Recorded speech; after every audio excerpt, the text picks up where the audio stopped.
오늘 함께 나눌 말씀은 사도행전 9장 1절에서 23절 말씀입니다. 사도행전 9장 1절에서 23절 말씀이고, 제가 가진 성경은 신약 성경 201면에 나와 있습니다. 사도행전 9장 1절에서 23절 말씀을 제가 먼저 읽고 함께 교독하도록 하겠습니다. 사울이 주의 제자들에 대하여 여전히 위협과 살기가 등등하여 대제사장에게 가서 사울이 길을 가다가 다메섹에 가까이 이르더니 호련히 하늘로부터 빛이 그를 둘러 비추는지라.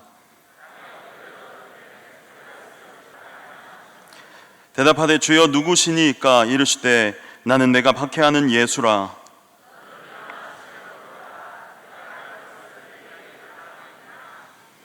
같이 가던 사람들은 소리만 듣고 아무도 보지 못하여 말을 못하고 서 있더라.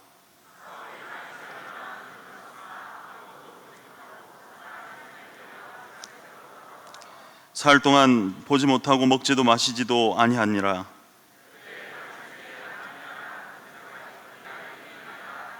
주께서 이르시되 일어나 직가라 하는 거리로 가서 유다의 집에서 다소 사람 사울이라 하는 사람을 찾으라. 그가 기도하는 중이니라. 아나니아가 대답하되 주여 이 사람에 대하여 내가 여러 사람에게 듣사온즉 그가 예루살렘에서 주의 성도에게 적지 않은 해를 끼쳤다 한더니,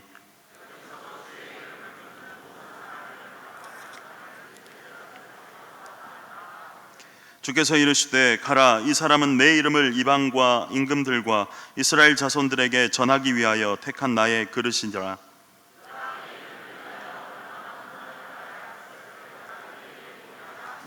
아나니아가 떠나 그 집에 들어가서 그에게 안수하여 이르되 형제 사울아, 주 곧 내가 오는 길에서 나타나셨던 예수께서 나를 보내어 너로 다시 보게 하시고 성령으로 충만하게 하신다 하니,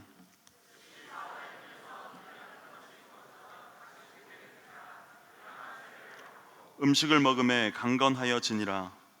사울이 다메섹에 있는 제자들과 함께 며칠 있을새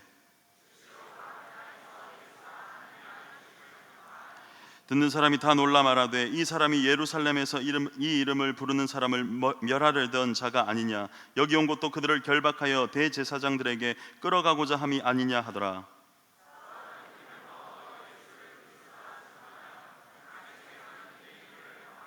함께 읽겠습니다.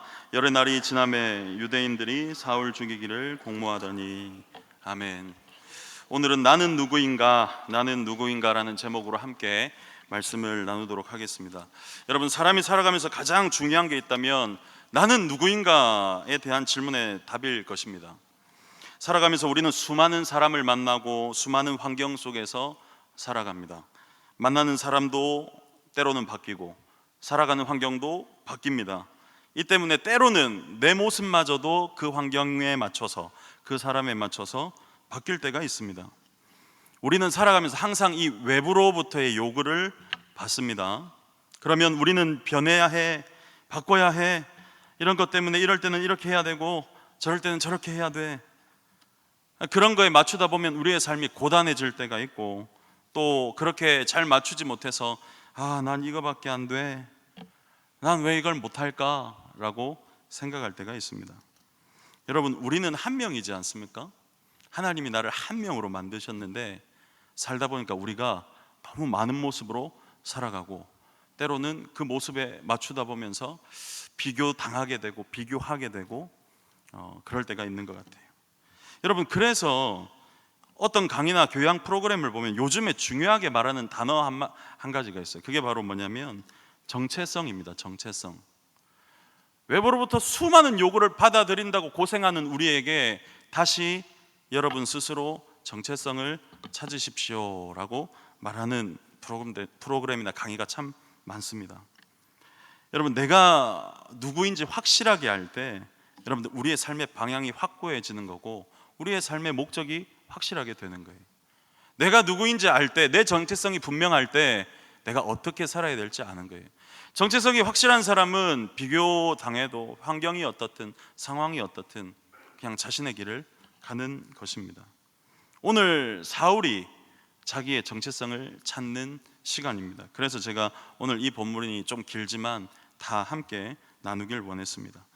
사울이 예수님을 만나고 비로소 자신이 이 땅에 왜 존재하는지 알았을 때에, 그 이유를 알게 되었을 때에 변화되는 모습이 바로 오늘 이 본문입니다.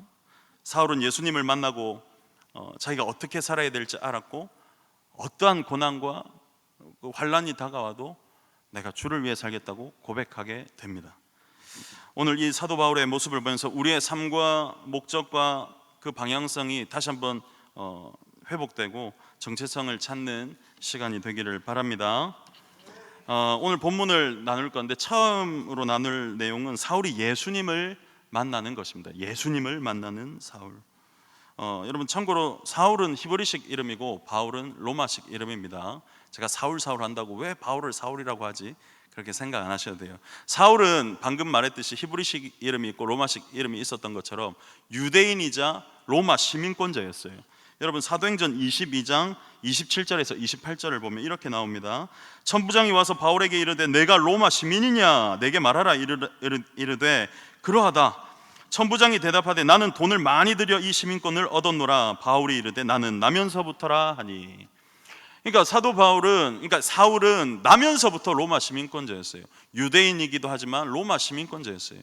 제가 생각할 때는 굉장히 권력층에 또 상류층에 있지 않았나 생각합니다. 사울은 태어나자마자 이 로마 시민권자인 것처럼 굉장히 부러울 것 없이 괜찮게 살았어요. 그리고 당시 유대인으로서 당시 예수님을 따르던 자들을 잡아서 가두는데 정말 일조하고 또 리더급으로서 성장한 청년이었어요. 왜 예수님을 믿는 자들을 잡아서 감옥에 넣은지 아시죠?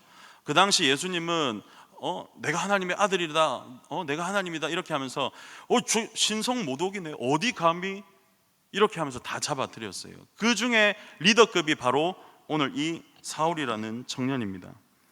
이 본문에 오늘도 역시 사울은 여전히 예루살렘을 피해서 다메섹으로 숨어있는 그 예수님을 따르던 추종자들을 잡으러 갑니다.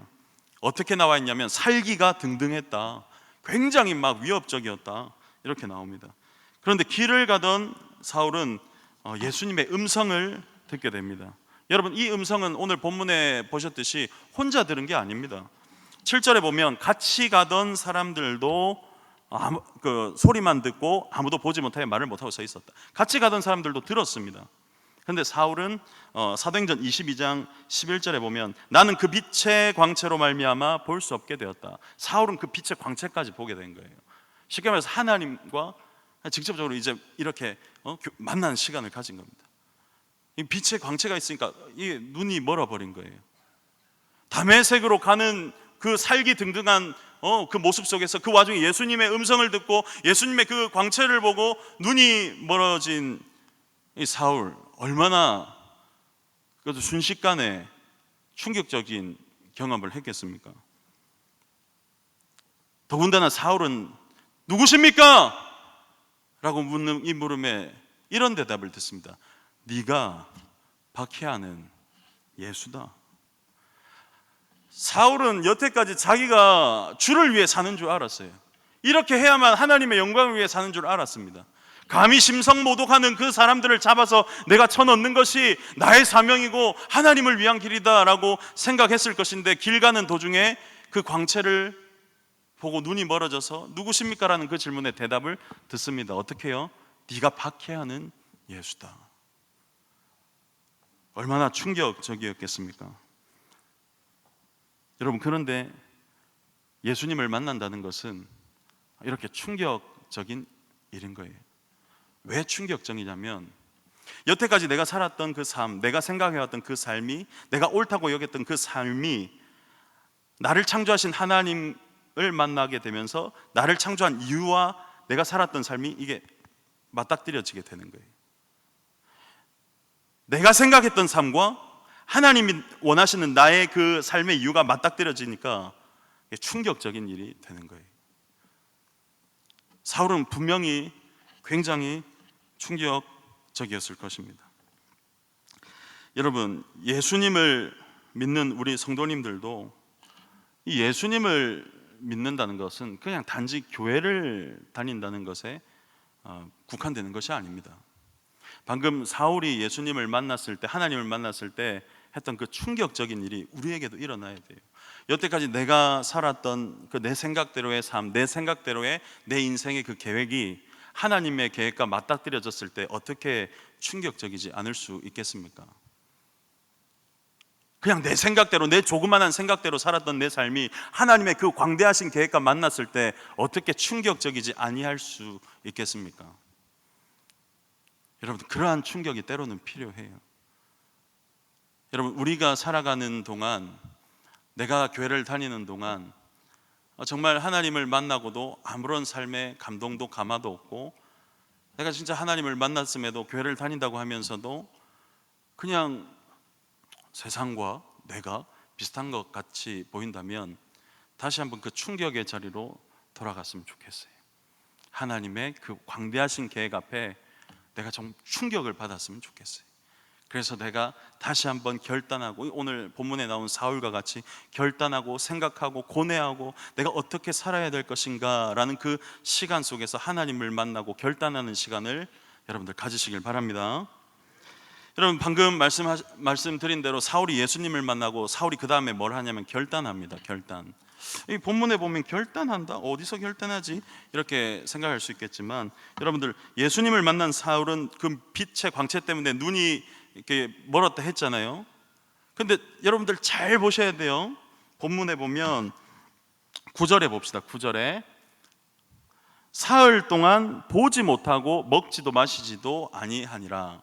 여러분, 한글도 마찬가지예요. 한글만 봐도 못한다와 안 한다의 의미, 주체가 누구인지 여러분 아시죠?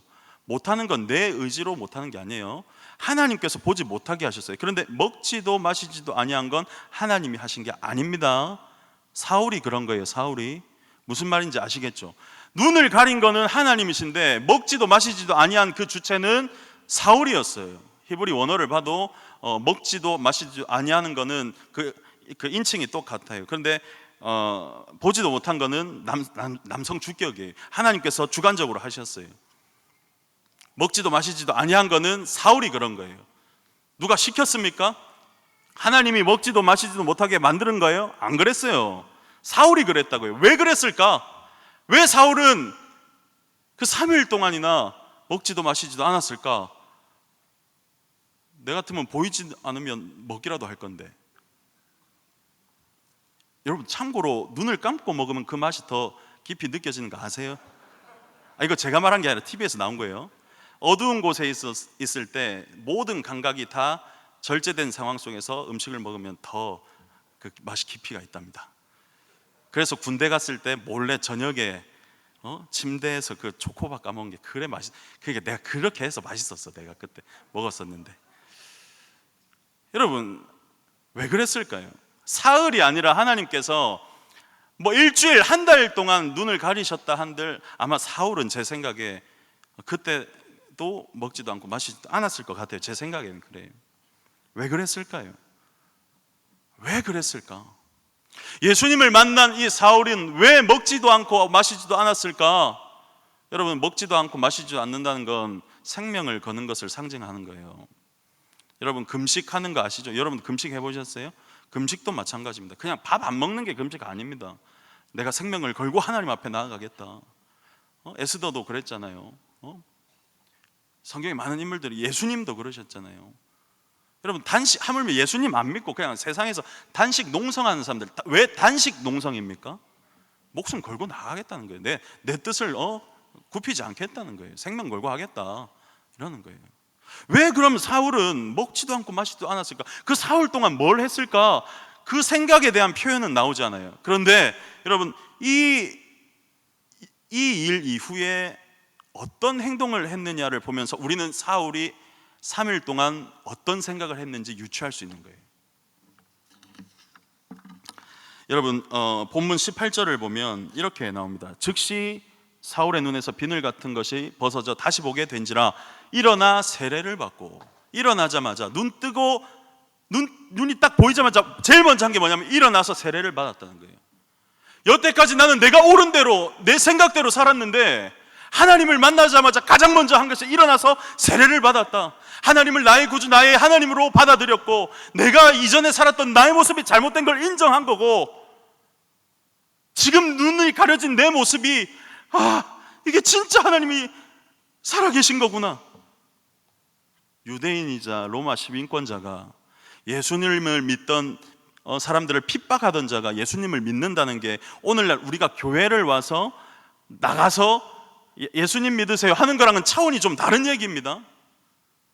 지금 사울이 한 이 결정은 뭐냐면 지금 함께하고 있는 동료를 배신한 거고, 그 배신했다고 해서 그러면 예수님을 믿는 자들이 환영해 줄 것 같아요? 이때까지 핍박했는데 지금 완전히 사이에 끼어서 외로움의 길로 나아가겠다고 결정한 것입니다. 사울은 자기의 정체성이 뭔지 사흘 동안 고민했던 거예요. 고뇌했던 거예요. 그리고 비로소 결정합니다. 일어나서 세례를 받았다. 내가 하나님을 보았습니다. 내가 잘못된 인생을 살았다는 걸 인정합니다. 하나님, 내가 하나님을 믿는다고 하면 지금 따르던 자들에게도 버림받고, 내가 이전에 한 일이 있기 때문에 예수님을 믿는 자들에게도 환영받지 못하겠지만 나는 하나님을 믿기로 결단합니다. 내가 세례를 받습니다. 이렇게 결단한 거예요. 우리의 신앙생활이, 세례를 받은 우리가 어떻게 신앙생활을 해야 되는지 이 사울의 모습을 보면서 우리가 다시 한번 느껴야 될 것입니다. 우리에게는 이러한 결단이 있습니까? 우리에게는 이러한 결단을 유지하고 결단을 지켜서 사울과 같이 점점 더, 여러분 사울이 사도 바울이죠. 사도 바울이 내가 사도된 자로서 제자 중에 한 명 이렇게 하다가 맨 끝에 뭐라고 말하냐면 만물의 쓰레기다, 내 죄인이다. 여러분, 우리는 세례를 받고 하나님 믿기로 결단하면서 그렇게 겸손한 모습으로, 믿음의 모습으로, 결단하는 모습으로 생명을 걸고 살아가고 있습니까? 사울을 바라보면서 이 청년, 하나님을 만나 고뇌하고 결단하여 세례를 받은 이 사울의 모습을 보면서 우리도 어떻게 신앙생활을 해야 되는가, 내가 다시 어떤 자리로 나아가야 되는가 생각해 봐야 될 것입니다. 여러분, 제가 이제 2006년 7월 3일에 입대를 했었어요. 이제 삼사관학교로 이제 학사장교 훈련을 받으러 갔는데 한 중대에 150명 정도가 있었어요. 그 후보생들이. 근데 전부 다 학사장교니까 그러니까 대학을 졸업하고 온 사람들이죠. 별의별 사람들이 많았어요. 근데 특별히 제가 소속한 중대에는 세 부류가 있었어요. 체육학과 애들이 많았어요. 체육학과 막 한체대, 용인대 막 레슬링 하다 오고 막 유도하다 오고 막 우락부락한 애들 한 부류. 두 번째는 신학생들이 또 많았어요. 신학생들이. 신학생들 많아요. 진짜 한 번에 그렇게 많은 교단 종류의 그 신학생들을 본다는 게 참으로 특이하더라고요. 신학생들 많았어요. 그리고 세 번째, 저처럼 이것도 아니고 저것도 아닌 사람들이 좀 많았어요. 아무튼. 근데 이제 자기소개를 합니다. 제가 2006년이면 벌써 한 15년 됐잖아요. 아직도 이 일을 기억하고 있는 게 저에겐 너무나 충격적이었기 때문이에요. 체육학과 애들이 나와서 소개합니다. 나 어디 체육학과 나왔어. 뭐 힘든 거 있으면 말해. 내가 다 들어줄게. 들어준다는 게 아니라 들어준다고요. 들어줄게. 뭐 군장 내가 매줄게. 내가 도와줄게. 그래, 열심히 해보자. 안녕. 들어갔어. 신학과 애들 나옵니다. 뻔합니다. 나 신학생이야. 나 너희들 다 전도할 거야. 화이팅! 하나님은 너를 사랑한다. 들어갔습니다. 저도 소개했죠. 제 기억에는 제가 어떻게 소개했는지 모르겠는데 제가 소개한 다음에 150명이 다 웃었던 기억밖에 안 나요. 그리고 어떤 이제 친구가 한 명 나옵니다. 그 친구의 이름도 기억이 안 나지만 그 친구의 얼굴과 그 친구가 했던 말은 명확하게 지금도 기억납니다. 좀 키가 작았어요. 덩치도 작았고 피부도 약간 하였던 걸로 기억납니다. 나와서 얘기를 합니다. 안녕. 딱 이런 말투였어요. 나는 누구누구야. 이렇게 시간을 끌었어요. 제가 똑같이 하는 거예요. 나는 어떻게 여기 왔는지 모르겠지만 뭐 아까 말했던 친구들처럼 힘도 세지 않고 행동도 느려. 그래서 같이 생활하는 친구들이 좀 불편할 수 있을 것 같은데 미안하다. 뭐 성적으로 왔는지 모르겠지만 아무튼 너희들하고 같이 생활하게 됐어. 좀 말도 좀 어눌하다. 좀 많이 도와주라. 그리고 그래서 나 교회 다닌다. 내가 약해서 그래서 교회 다니니까 뭐라고 하지 마라. 그렇게 하고 들어갔어요.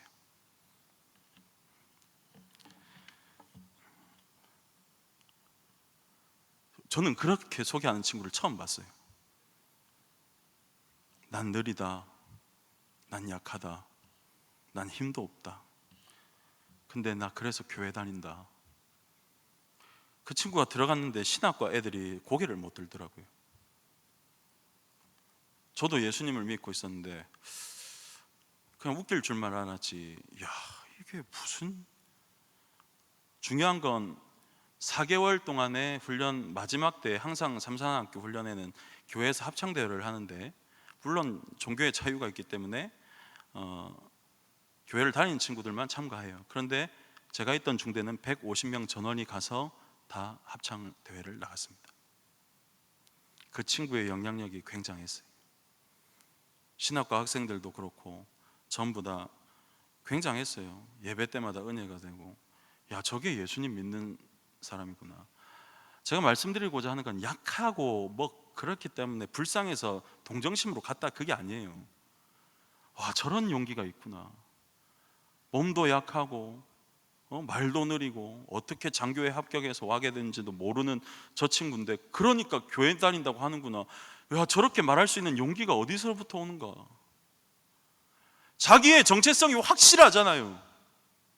자기가 누군지, 자기가 부족하고 약해 보여도 그 말할 수 있는 용기가 있는 거잖아요.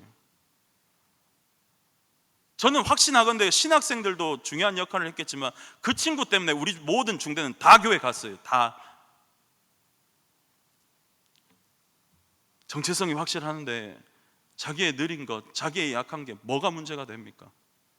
내가 하나님을 믿는 하나님의 사람, 하나님의 사람인데 우리의 환경과 내 약함과 내 육신의 약함과 내 부족함이 뭐가 문제가 되냐, 이 말이에요.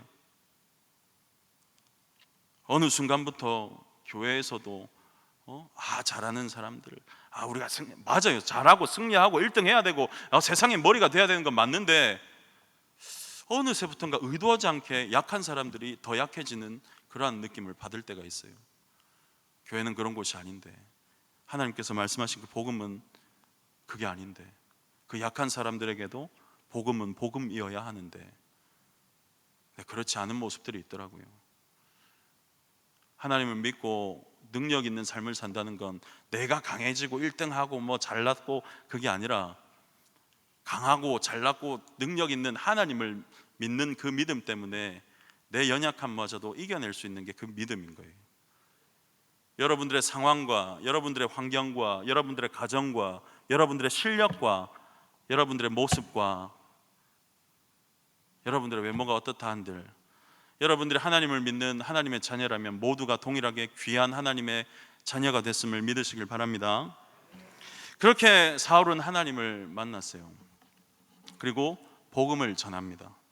본문 19절에서 20절을 보면 이렇게 나옵니다. 음식을 먹고 강건해진 다음에 다메섹에 있는 제자들과 함께 며칠 있다가 즉시로 각 회당에 가서 예수가 하나님의 아들이심을 전파했다. 사울이 참 감사한 게 고뇌한 시간이 짧게 3일이 있었지만 그 이후에는 바로 돌아섰다는 거예요. 우리처럼 막 제가 믿음이 좀 약해서요, 언제까지 믿음이 약할지는 모르겠습니다. 제가 약해서요, 아직도 기도 좀 더 해봐야 되겠고요, 제가 좀 준비가 돼야 되겠고요, 언제까지 준비해야 될지도 모르겠고 언제까지 기도하시는지 모르겠지만 사울은 돌아선 다음에는 바로 즉시로 회당에 나아가 전도했다는 거예요. 이 회당이 어떤 곳인지 알아요? 이전에 사울이 한통속이 돼가지고 그 무리들이잖아요, 권력층 무리들. 근데 그 중심에 가서 복음을 전했다는 거예요. 그러니까 회당에 있던 사람들이 어떻게 생각했어요? 저 사울이 저 봐라, 왜 저러노? 저 정신 나갔나? 네가 가서 다메섹에 가서 하라는 일은 안 하고 돌아왔더만 이 사람이 어째 된 거고? 이렇게 물었겠죠. 그럼에도 불구하고 사울은 전했다는 거예요, 복음을. 왜 이렇게 할 수 있을까? 어떻게 이렇게 할 수 있을까? 사울은 말했지만 예수님을 믿는다고 한 동시에 자기가 같이 있었던 그 사람들과 예수님을 믿는 그 사람들에게도 환영받지 못하는 그 외로움의 길로 나아간 거예요. 근데 그 외로운 길로 나아갈 수 있었던 원동력이 뭐냐 이 말이에요. 원동력이 외롭고 힘들고 고난이 있고 누구도 환영하지 않는 그 길로 나아갈 수 있었던 원동력이 뭐였냐 이 말이에요. 하나님을 만났는데 주께서 뭐라 말씀하시는지 뒤에 나오는 거예요.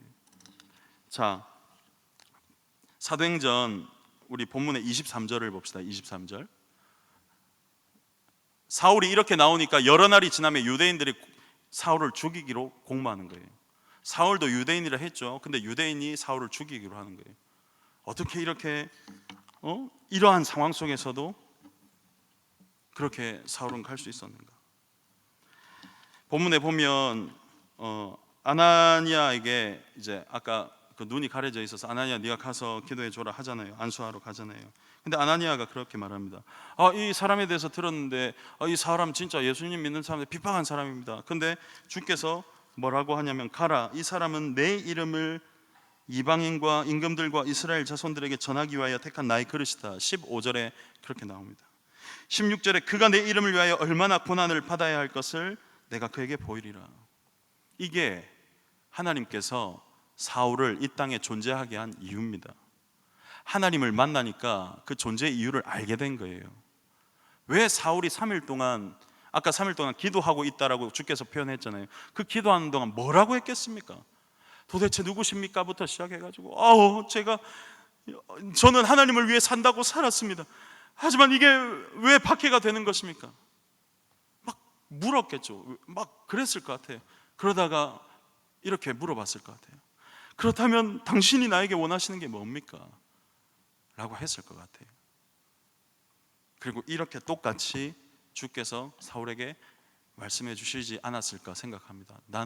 너는 내 이름을 위해서 이방과 임금들과 이스라엘 자손에게 전하기 위하여 택한 나의 그릇이다. 내 이름을 위하여 얼마나 고난받아야 할 것을 내가 너에게 보이겠다. 이 아나니아에게 말한 그대로 사울도 그 사흘 동안 듣지 않았을까, 그 고뇌의 시간 동안 듣지 않았을까 생각합니다. 그게 바로 사울의 정체성이었어요. 그렇기 때문에 사울이 즉각적으로 일어나서 세례를 받고 며칠 있다가 바로 그 중심지 회당, 유대인들의 중심 그 회당에 들어가서 복음을 전했습니다. 여러분 잘 아시리라 생각합니다. 사도행전에 보면 예루살렘 교회가 어려워져서 이방의 연보를 모아서 예루살렘으로 들어가겠다고 하는 사울을 말리는 부분이 있습니다. 그런데 그럴 때마다 사울은 이렇게 대답하죠. 사도행전 20장 24절에 나의 달려갈 길과 주 예수께 받은 사명 곧 하나님의 은혜의 복음을 증언하는 일을 마치려 하면은 나의 생명조차 조금 더 귀한 것으로 여기지 아니하겠다. 그런 다음에 또 누가 띠를 떼어가지고 또 말립니다. 그러니까 또 사울이 말합니다. 21장 13절에서 내가 결박당할 뿐만이 아니라 주의 이름 위에, 주를 위해 내가 죽기까지도, 예루살렘에서 죽기까지도 내가 각오했다. 여러분 진짜 삶의 목적과 정체성이 확고한 사람은 자기 생명을 걸고서라도 그 길로, 그 외로운 길로, 고난의 길로 나아간다는 거예요. 우리 오늘 고등부 친구들에게도 함께 나눴지만 공부를 해도 뭘 해야 될지 모르고 어떻게 살아야 될지도 모르고 어떻게 뭘 해야 될지 모르겠습니다라고 궁금해하는 친구들이 많아요. 근데 여러분 그 질문 자체가 틀렸죠. 무엇을 해야 될지 모르는 건 당연해요. 우리가 어떻게 우리 인생을 알겠습니까? 질문을 바꿔야 되죠. 하나님, 내가 뭘 해야 될지 모르겠습니다가 아니라 하나님께서 제가 무엇을 하시길 원하십니까? 라는 질문을 해야 되는 거예요. 답이 없는 질문을 하니까 답답해하는 거죠. 내가 무엇을 한들, 여러분들 아시겠지만 내가 무엇을 한들 이렇다 해보십시오. 만족이 옵니까? 사람이? 내가 저거 가지고 싶은데 해서 가졌는데 만족이 와요? 내가 이 시험 합격하면 될 것 같은데 시험 합격하면 만족이 옵니까? 내가 이거 하면 다 할 것 같은데 해서 해봤잖아요. 만족이 와요? 내가 원하는 걸 가졌다라고 해서 내가 만족 못해. 인간은 그런 연약한 존재입니다. 아무리 돈을 많이 가져보십시오. 만족하는가? 그 질문과 삶의 방향 자체가 잘못된 거예요. 내가 무엇을 가질까? 내가 뭘 해야 될까가 아니라 하나님 나에게 무엇을 원하십니까? 하나님 내가 어떻게 살기를 원하십니까?에 대한 답으로 살아갈 때 만족이 오는 거예요. 왠지 아세요? 하나님이 우리를 창조했으니까. 하나님이 우리를 이유를 가지고 한 명 한 명의 이유를 가지고 창조하셨으니까. 그 이유를 아는 것이 바로 정체성 아닙니까? 하나님이 우리를 창조하신 이유, 정체성.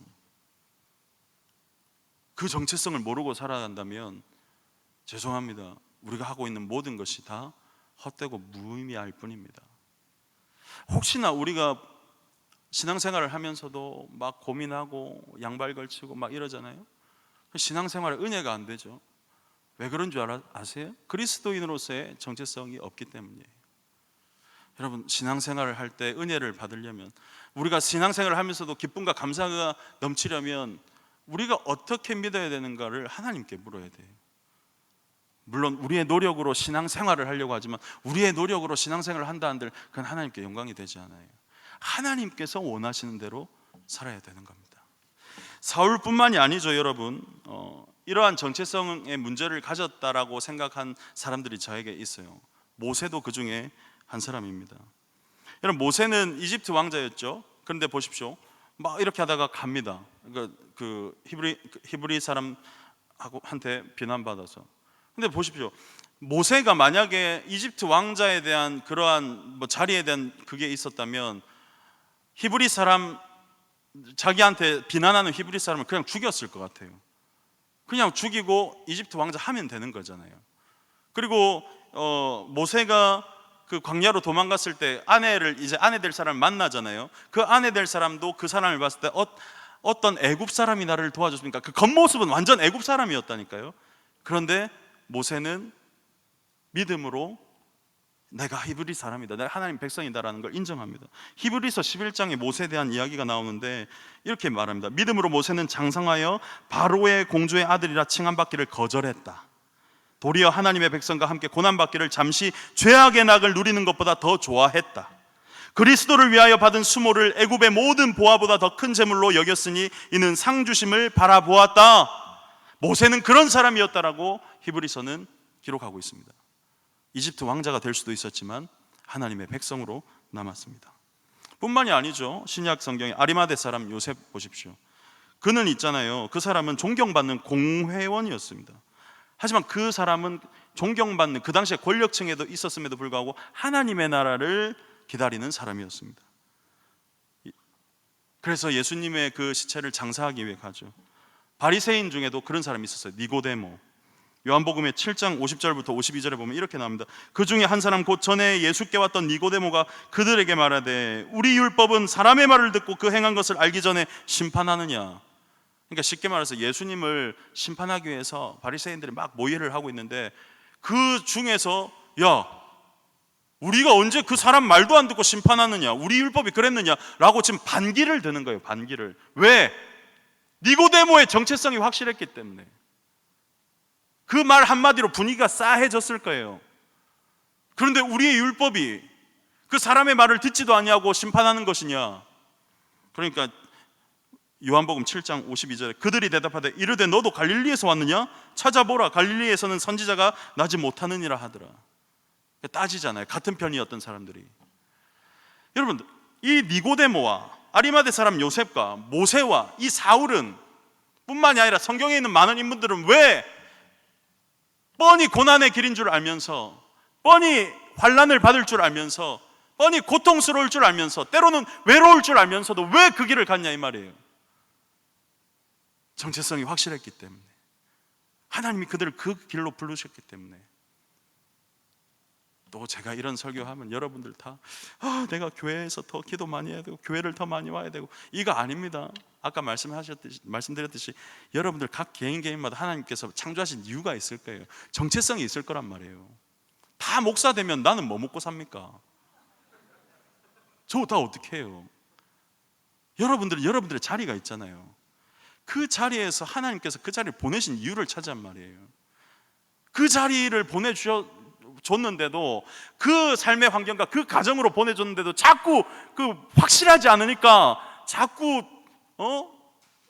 재미없게 되고 그 일에 대해서 감사도 없게 되고 그 가정이 깨지게 하고 뭐 다 그런 거예요. 정체성이 혼란이 오면 다 무너집니다. 성 정체성이 무너지니까 지금 무너지고 있잖아요.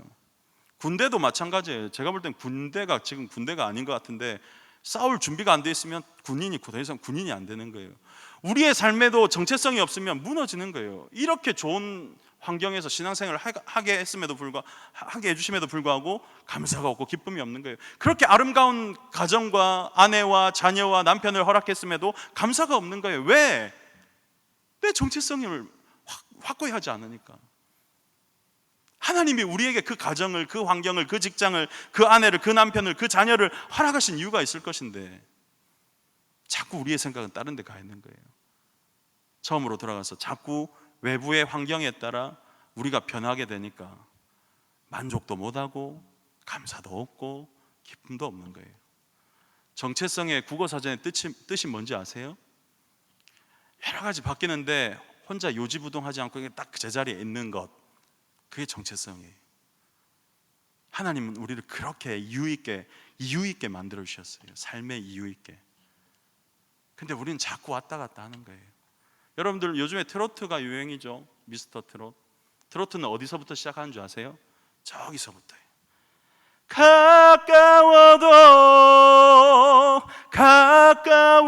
가까워도 우린 절대 만날 수 없어.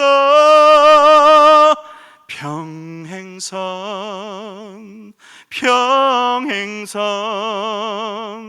너랑 나는 딱 여기까지야. 제목 평행선의 법칙. 제가 여기 설교하기 전에 만든 거예요. 평행선의 특질이 뭔지 아세요? 서로 마주보는 두 변은 절대 만날 수 없다. 평행선. 절대 가까워도 만날 수 없다. 그런데 우리는 자꾸 양발을 걸치는 거예요. 만나려고. 우리의 정체성이 한 변에 딱 확실해야 되는데 자꾸 양발 걸치니까 주일 성수도 못하고 교회 다녀도 교회 다니는 사람 안 갖고 그런 거예요. 평행선의 법칙을 잊지 마십시오. 아무리 가까워도 만나서는 안 됩니다. 평행사변형은 어떻게 되는 줄 아세요? 그 변이 꺾여야 돼요. 여러분, 우리가 꺾이면 우리 그냥 끝나는 거예요. 세상을 복음으로 꺾어야 돼요. 그게 평행사변형이 되는 단 한 가지의 원칙입니다. 우리의 정체성은, 죄송합니다, 세상에 속해 있지만 우리는 세상의 안에 살아가지만 세상에 속한 사람들이 아닙니다. 어설프게 그렇게 하려 하지 마세요. 세상에 살아가지만 하나님께 속한 거예요. 가까워도 만날 수 없어요.